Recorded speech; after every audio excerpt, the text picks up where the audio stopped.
Well, hello there, and welcome to our next installment of Something Like a Sermon. Hopefully, one of these days, we will have the final installment of Something Like a Sermon, and we'll get back to actual sermons in the actual church building. But for now, we have a next installment of Something Like a Sermon, and it comes to us on a anniversary of sorts. I think it was 1 year ago on this very weekend that we had our very first Something Like a Sermon. So it's been a long year of all of us, myself included, having to listen to these videos. So thank you to everyone for enduring that. This weekend is also, as you know, the weekend of the vernal equinox, spring equinox, the classic popular analogy among preachers about light finally doing battle with darkness and overcoming it. Now the light will win over the darkness. And you've probably heard sermons and preachers mention that before, myself included. Well, we're going to talk about that sort of thing today from John chapter 12, about light overcoming the powers of darkness. In particular, we're going to talk about Jesus and what he refers to as being lifted up, and his hour, the hour of glorification, in which he does battle against the powers of darkness and overcomes them in the cross. That's what John chapter 12 is referencing, and we'll be looking at that. So we want to look at today the question, what is happening on the cross? And there's about 18 different answers to that, and we're only going to look at just one of them today, which has to do with this battle of light against darkness and how the cross addresses the powers of darkness, that sort of thing. All right, so there's a lot of other answers and areas that I'm not covering today, and we're just focusing on the thing that is featured here in John chapter 12. All right. And we'll begin in verse 20, and this text is verse 20 through verse 33 of John chapter 12. So if you haven't had a chance to read through that, go ahead and do that. Otherwise, we'll jump into the text here. And it begins with a discussion about some Greeks who have come to worship, come among those who are worshiping at the festival, and they came over to Philip. And Raymond Brown speculates in his commentary that maybe they come to Philip just because he seemed like more familiar, sort of approachable person with a Greek sort of name, and maybe they felt more at home with him. But Philip then goes and tells Andrew what they said, and Philip and Andrew are sort of teammates in John's gospel, so that's what's happening there. But the Gentiles come up to Philip at this Jewish festival, and they say, "Sir, we wish to see Jesus." They're asking for Jesus. They want to meet Jesus. They've heard about Jesus. They want to meet Jesus. All right? So Philip then goes to Andrew, and Andrew and Philip both go and tell Jesus, "Hey, we got these Gentiles over here who want to meet you." Now, the weird thing about this story, it's kind of like the one we looked at last week with Nicodemus. You remember how the story with Nicodemus has this intense conversation and featuring Nicodemus, and then it kind of just fades out into a general narrative, and Nicodemus just kind of fades off into the background. He doesn't come back into the picture in that scene. Well, this is kind of what happens with the Greeks here in this section here in John chapter 12. The Greeks have come, they want to see Jesus, they're asking to meet Jesus, and then Jesus has a response, and then he goes into this long speech, and then we never hear about the Greeks. We don't even hear if he went to meet him. It doesn't even talk about Jesus going over and talking to the Greeks who want to meet him. The way, and this is the point that John's making here, the way that this functions in the text is John's not even trying to tell you about the conversation between Jesus and the Greeks, if there even was one. The point is that once the Gentiles come seeking the Messiah, that is like this huge trigger that sets into motion this thing that John's gospel has been anticipating all along.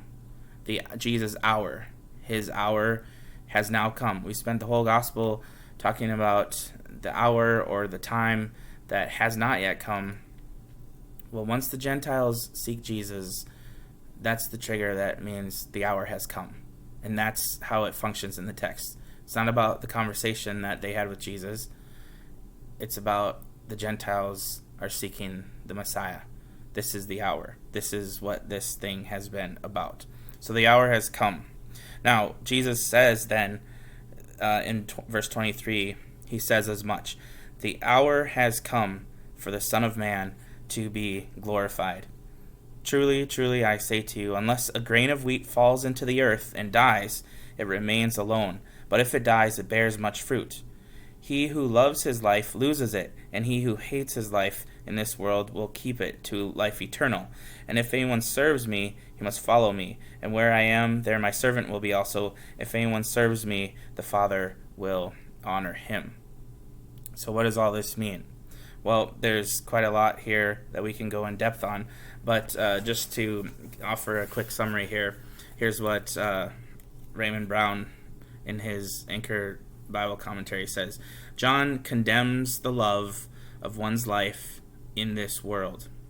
Elsewhere we find condemnations of the love of darkness. That's the one that we saw last week in John chapter 3, right? He condemns elsewhere the love of darkness and the love of glory from other men. In Johannine dualism, these three elements, darkness, this world, and human glory, are but different facets of the realm of evil, and a love of any one of these represents an unwillingness to love Jesus above all else.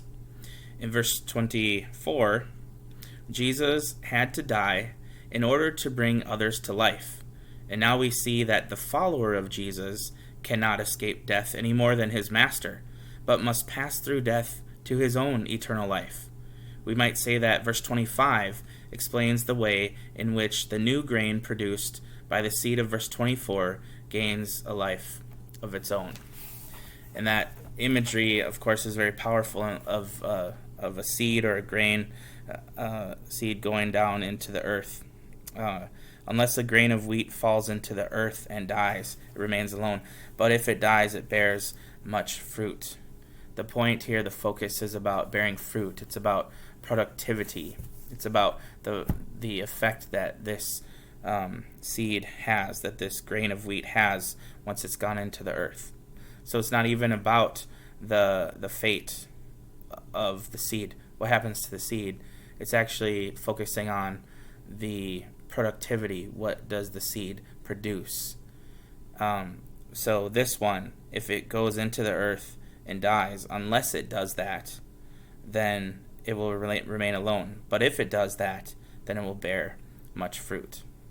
Now this has been interpreted in many ways, symbolically and literally, and everywhere, that any way that you can imagine. But one literal application, interpretation of this was made by Ignatius of Antioch, early 2nd century. In 110 AD, Ignatius was martyred at the Roman Colosseum.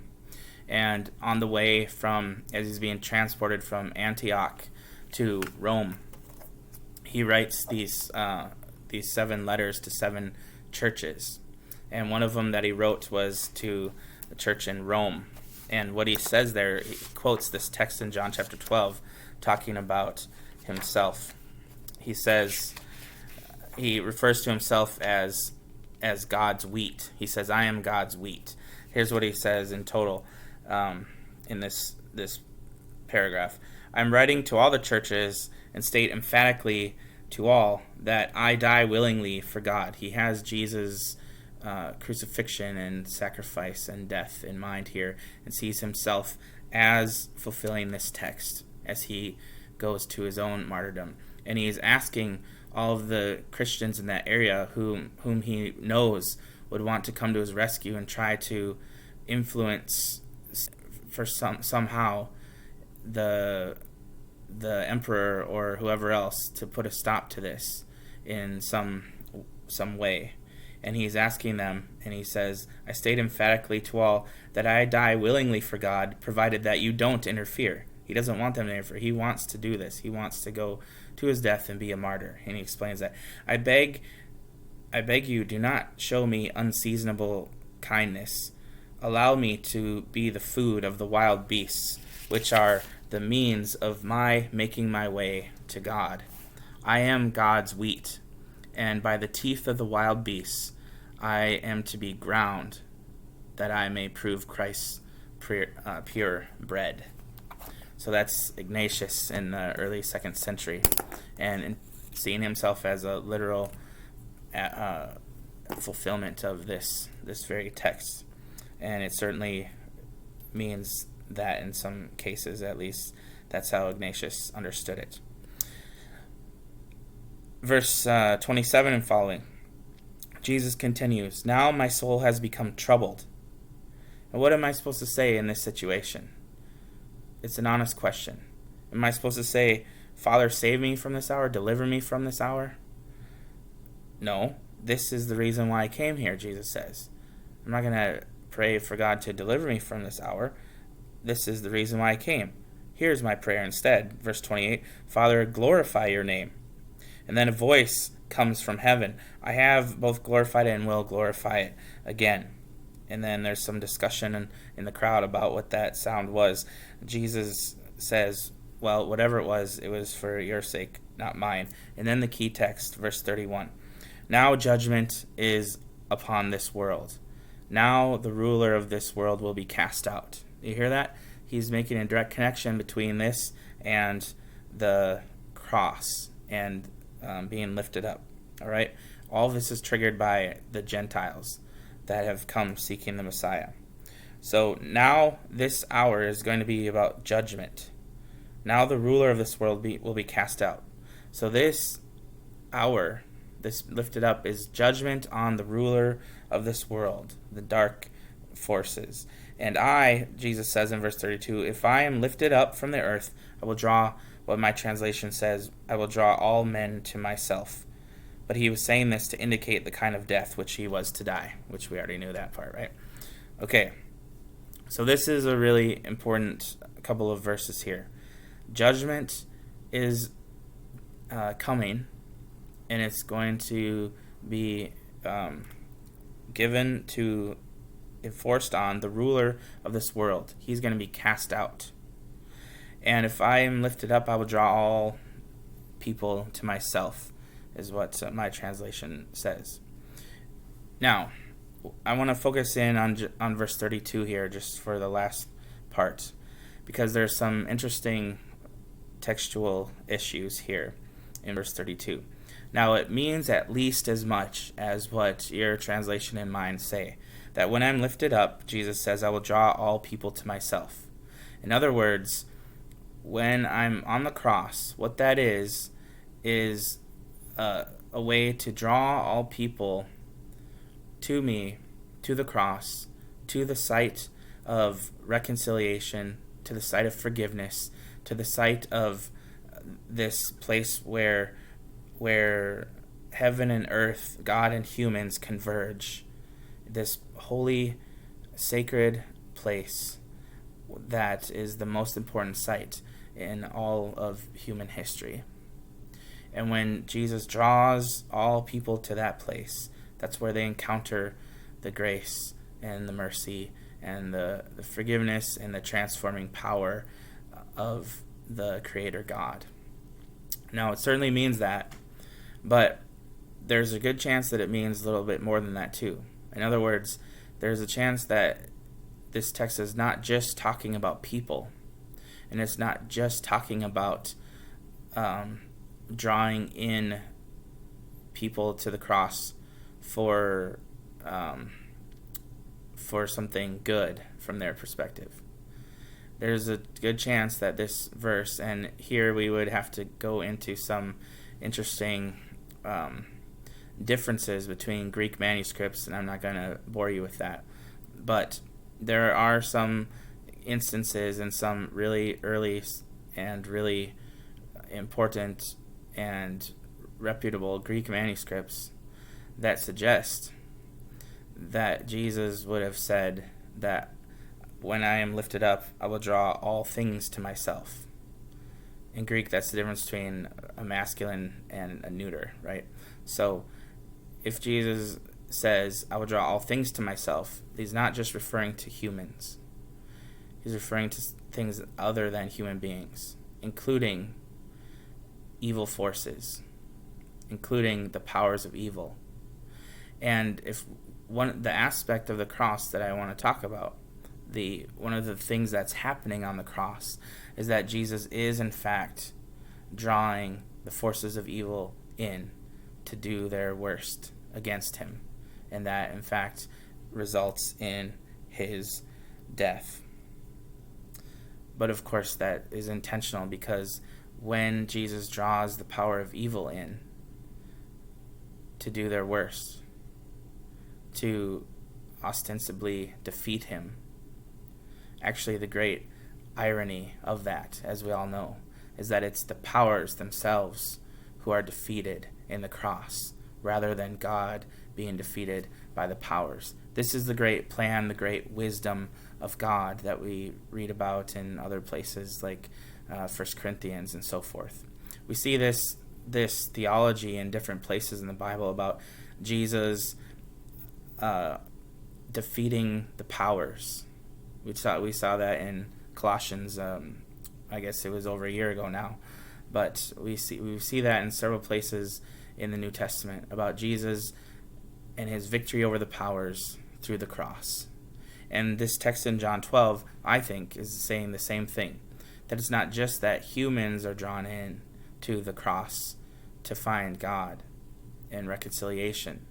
In particular, there's a focus on the Gentiles here, right? Those are the ones who trigger this whole statement. The Gentiles are drawn into God himself through the cross, so that it's expanded to the whole world beyond Israel. But we have this text here. I think this text is talking about this process of Jesus drawing the powers in to defeat them, in a way to trick them, because they thought they were defeating Jesus. So N.T. Wright, in this, here's a book. I haven't recommended a book for a while, but here's one I would recommend. The Day the Revolution Began by N.T. Wright. N.T. Wright says in this book and many other places about this great tidal wave of evil that Jesus willingly allowed to come crashing over him on the cross. And that was for the sake of the many, right? To suffer on behalf of others. He dies so that others may live. Well, N.T. Wright talks about this tidal wave and these forces of evil and this great battle that's won on the cross. I just want to read just a couple of paragraphs from N.T. Wright. The first one here is something interesting about John's Gospel, especially in light of some of the recent texts we've looked at. You remember we've looked at Mark's Gospel recently, where he features these exorcisms and healings. Well, N.T. Wright points out that in John's Gospel, interestingly, there are no stories of exorcisms. John does not have stories of exorcisms, just as he does not mention other well-known features of Jesus' life, such as Jesus' baptism or the Last Supper. But as many commentators have seen the meaning of baptism and the Last Supper diffused throughout the whole gospel, so we would be correct to see the meaning of Jesus' exorcisms, both diffused across John's narrative and then coming to a new and particular focus as Jesus goes to the cross. So, while John doesn't have explicit mentions of some of these major themes like the other gospels do, what he does is take a theme like exorcism and diffuse it, like N.T. Wright says, and let it culminate in this final scene where there is a clear battle between good and evil, between the force of light and the force of darkness. And here is drawn to a focus as Jesus goes to the cross, as N.T. Wright says. Okay, so I want to actually finish with some words by N.T. Wright from this same book, The Day the Revolution Began. So this will be our last thoughts. We'll give N.T. Wright the last word here. What he's going to do is actually summarize the text for us, put it all together while talking about this theme of Jesus winning a victory over the powers of darkness. All right, so I'm going to read a few pieces from a couple of pages here.